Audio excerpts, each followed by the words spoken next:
September 2023, do you think of the next 3 to 5 years, or where would you be? And imagine if that question is asked to you in an interview setting. How would you feel? Well, I know I would feel extremely anxious because, who knows what's going to happen tomorrow? And how can you know? I mean, that's quite far ahead, 3 to 5 years. But interview settings, employers do often ask this question. And this video is going to help you to prepare for the good answer. Are you ready? Hi everybody, this is Dr. Samreen. I'm a full-time academic in the UK, and in my current series of Get Hired or Unlock That Dream Job of Yours, I've made a few videos about the most frequently asked questions which you may expect in an interview. Do check it out. The link would be somewhere on my screen. In today's video, I'm going to talk about one of the most frequently asked questions, where you're asked, where do you see yourself in the next 3 to 5 years? Now, as always, first of all, we need to understand the motivation behind that question, that why your employer would ask you that question. To begin with, you're being asked this question because your employers wants to understand your values, your personal aspirations, and where do you see yourself in terms of your own potential, because who better to judge our own potential than ourselves? So you ask these questions to see if your personal goals and personal aspirations align with your company aspirations as well, because research suggests that investing in new employees is a lot more expensive than training the current ones. So once we know why this question is asked to us, it's relatively easy to prepare for our answer. Well, it's always easy if we already know our career goals and our future plans, because then you can answer this question really easily.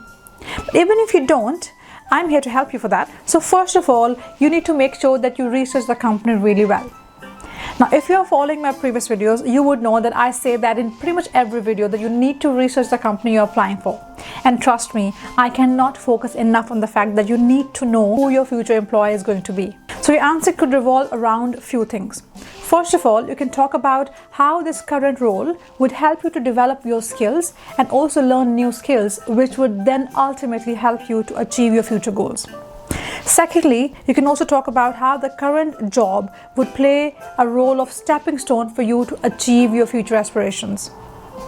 And finally, if you are switching careers, you already know the industry, you already know how it works in the industry, so you can always plan your answer accordingly. Now let's quickly have a look at a few of the tips which can really help you to answer that question. Number one, align your goals with your company objectives. Now, it's a given, of course, I've said that previously too. So for example, if you're in marketing and one of your future goals is to improve your sales techniques. Now, if that goal of yours aligns with your company goals as well, where they see themselves achieving high in their sales department, that means it's a win-win for you as well as your company. Demonstrate your commitment to your personal and professional growth.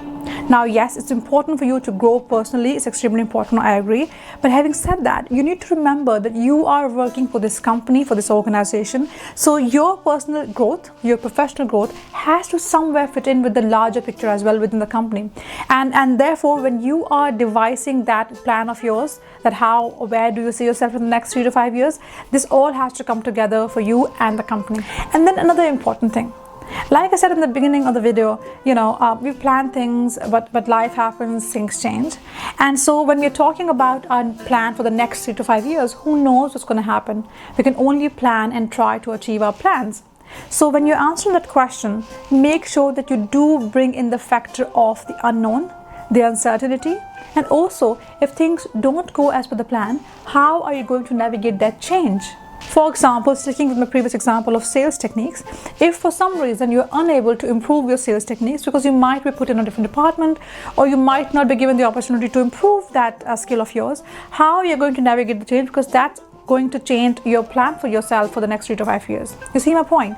So you need to make sure that whatever you do, whatever you say, whatever you plan for yourself, it has a tendency that even if things change, you are still able to cope with it. Another thing, be realistic.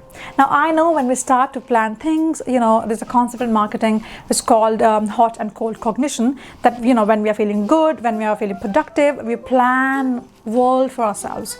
But on the days when we are not really feeling that good or productive, we realize that it was not realistic of us to plan a lot of things for ourselves, because that's not realistic. When you're answering that question that, next 3 to 5 years, be realistic that what is achievable along with your life, along with your personal life, and your professional life, how much you can really do in that time. So when you're stating that answer of yours, don't overpromise. Always keep the ground realities in your mind. These are the few tips which I really hope would help you to answer that question if ever asked. I hope this video was helpful. Do share your comments and feedback in the comments below, and up until the next video then, take care. Bye.